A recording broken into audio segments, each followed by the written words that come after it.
દરેક સાચી ખબર પાછળ હોય છે એક નામ, જે નિડર બનીને સાચી વાત દુનિયા સમક્ષ મૂકે છે। સાચી વાત કહેવા માટે જોઈએ એક અવાજ, એક ભરોસો, એક પ્રમાણ। જીજે દેશી ન્યૂઝ આપની સમસ્યાને આપે છે વાચા, આપના વિશ્વાસને બનાવે છે વધુ મજબૂત। આ ફક્ત ન્યૂઝ નથી, આ છે સમાજ પ્રત્યેની જવાબદારી। હવે સમય છે આપનો અવાજ સરકાર સુધી પહોંચાડવાનો। જીજે દેશી ન્યૂઝ તમારી સમસ્યાને આપશે અવાજ। નમસ્કાર, હું નરેન ભૈયા। આજે વાત કરીશું વાંસદા તાલુકાના ખાંભલા ગામની। આગામી તાલુકા પંચાયતની ચૂંટણી આવી રહી છે ત્યારે ખાંભલા ગામે જે ઊભા રહેવા જઈ રહ્યા છે તાલુકા પંચાયતની સીટ પર, એમને આપણે રૂબરૂ પૂછીશું કે તેઓ જો આ ચૂંટણી જીતીને આવે તો જનહિતના કાર્ય માટે એનું શું પ્રતિસાદ રહેશે। તો મળીએ। આપનું નામ? ધર્મેશ કુમાર ગનાજભાઈ ભોયા। ધર્મેશભાઈ, તમે કઈ પાર્ટીમાંથી ઊભા જઈ રહ્યા છો? કોંગ્રેસ। ધર્મેશભાઈ, તમે કોંગ્રેસ પાર્ટીમાંથી ઉમેદવારી કરવા જઈ રહ્યા છો અને જીતીને તમે જો આવો તો તમારા કયા કયા વિસ્તારના અધૂરા એવા કયા કામો છે જે પાછળની સરકાર કરી શકી નથી? તો તમે માનો કે ચૂંટાઈને આવો તો સૌથી પહેલું કાર્ય ક્યાંથી સ્ટાર્ટ કરશો અને શું કરશો? જો અમે આ વિસ્તારમાં ચૂંટાઈને આવશું તો પહેલું કામ પોસ્ટ ફળિયો, જ્યાં ખૂબ જ છેલ્લા કેટલાક વર્ષોથી ખરાબ રસ્તો છે, એ પહેલાં અમે રસ્તો બનાવવાનું કામ કરીશું। ઉપલા ફળિયામાં પણ ખૂબ ખરાબ રસ્તો છે, પાસારિયા ફળિયામાં પણ ખૂબ ખરાબ રસ્તો છે, એ રસ્તો બનાવવાનું કામ કરશું અને અહીંયાના જે લોકો છે એના સુખ દુઃખના ડગલે ને પગલે અમે ઊભા રહીશું। ધર્મેશભાઈ, તાલુકા પંચાયતની તમારી જે સીટ છે એમાં કેટલા ગામો આ સીટમાં આવરી લેવામાં આવ્યા છે? 6 ગામડાઓ। કયા કયા? આંબાપાણી, બિલમોડા, ખાંભલા, તાળપાડા, નાની વગઈ ને સાદળદેવી।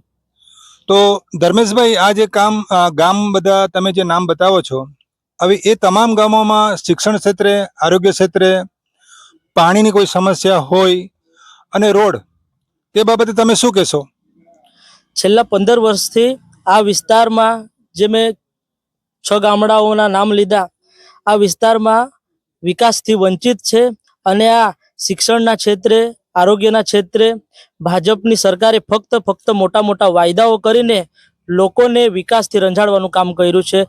સાંભળવા મળ્યું છે કે ભાજપ સરકારના એવા દાવા છે કે આ ખાંભલા 10 નંબરની જે તમારી ઉમેદવારી સીટ છે તો એમાં જેટલા પણ ગામો આવી લીધા છે એ લોકો કહે છે કે અમારું 100% કામ થઈ ગયું છે, કોઈ અધૂરા કામો નથી અને વિકાસના તમામ કામો અમે પૂર્ણ કર્યા છે એવી ખાતરી આપે છે। તે બાબતે તમે શું કહેશો?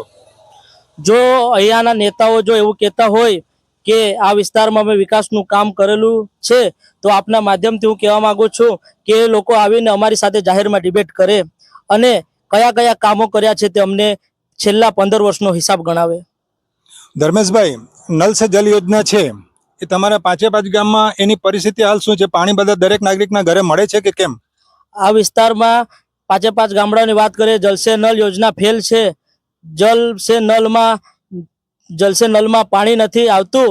હજુ સુધી આ વિસ્તારમાં અનેક જગ્યાએ પાણી માટે લોકો વલખા મારે છે અને સરકારે મોટી મોટી યોજના બનાવી પણ એ યોજના પણ ફેલ છે। સાંભળવા મળ્યું છે કે તમારા વિસ્તારમાં પાણી પુરવઠા તરફથી નલ સે જલ યોજનાની ટાંકીઓ બધી બની ગઈ છે, એનું કામ પણ જોશમાં ચાલુ છે અને તમે કહો છો કે નથી, તો એ બાબતે તમે હજુ કંઈક વિશેષ ખુલાસો આપો તો સારું પડે।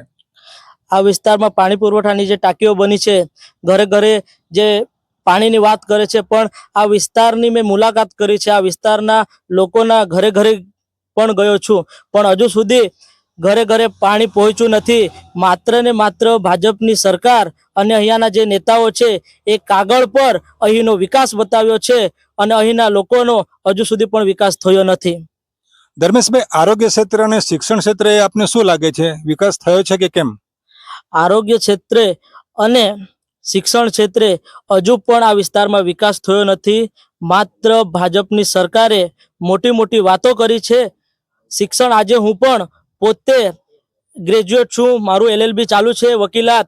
આજુ સુધી આ સરકારમાં અમને રોજગાર મળી નથી।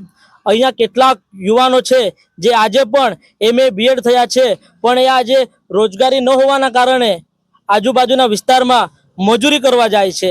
એટલે આ સરકારે જે રોજગારીની વાતો કરી છે એ રોજગારના દાવા પણ પોકળ સાબિત થાય છે. બીજું સાંભળવા મળ્યું છે કે આંબા પાણી, નવતાડ, સાદરદેવી અને નાની વગઈ તે તમારા વિસ્તારમાં આવે છે, તો એ વિસ્તારમાં રોડની શું પરિસ્થિતિ છે, એ માટે શું કહેશો આપ? જે તમે ગામો કીધા એ ગામડાઓમાં પણ હજુ સુધી તમે વિચાર કરો, છેલ્લા 15 વર્ષથી શાસન આ ખાંભલા જે છેલ્લા 2.5 વર્ષથી નાય સમિતિના અધ્યક્ષ અને જિલ્લા પંચાયતના સભ્ય, એના પહેલા 5 વર્ષ તાલુકા પંચાયતના સભ્ય, એમના ગામમાં જો વિકાસ થયો નથી તો બીજા ગામડાઓને આપણે શું વાત કરીએ? એટલે તમારું કહેવાનો મતલબ છે કે ભાજપ સરકારના જે દાવા છે એ પોકળ છે એવું તમે કહેવા માંગો છો, અને વિકાસના કામો થયા નથી. અને માનો કે તમે ચૂંટાઈને આવો તો પ્રજાના અધૂરા કામોને પૂરા કરવાની તમે પૂરી કોશિશ કરશો એવી તમે ખાતરી આપો છો. આપણે જોયું કે વાંસદા તાલુકાના ખાંભલા 10ની સીટ પરથી જે તાલુકા પંચાયતનો ઉમેદવાર જે ધર્મેશભાઈ ચૂંટાવા જઈ રહ્યા છે, ત્યારે એવો ખાતરી આપે છે કે જે ભૂતકાળના અધૂરા કામો છે, આરોગ્યને લગતા, શિક્ષણને લગતા, પાણીને લગતા, એવા તમામ કામોને 5 વર્ષ એમની ઉમેદવારીને જો જીતીને આવે તો પૂરા કરવાની કોશિશ કરશે એવી એક ખાતરી આપે છે.